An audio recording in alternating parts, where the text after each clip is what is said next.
V svojem življenju ne želim plačevati cen za napake drugih. Ne želim, da je celotno breme okoljske katastrofe, ki nas čaka, če ne ukrepamo pravočasno, na plečih moje generacije. Zato se bom borila za spremembe v sistemu, dokler je za to še čas.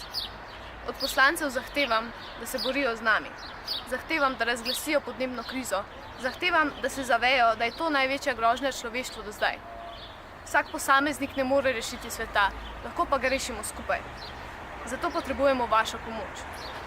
Zdaj je čas, da na situacijo gledate realno, da pozabite na svoje vzvišenosti in na svoje dobičke in nas poslušate. Poslušate nas in poslušate znanstvenike, ki vam že mnogo let vztrajno potrjujejo katastrofo, ki se dogaja zdaj. Ledeniki se ne bodo topili po letu 2030, vrste ne bodo izumirale po letu 2030, naravne katastrofe se ne bodo dogajale po letu 2030. Dogajajo se zdaj. Izumrla je prva vrsta sesalcev, izumirajo koralni grebeni, ki so tako zelo pomembni za zdravje oceanov, umirajo ljudje. Mislite na to, ko razmišljate o svojih dejanjih.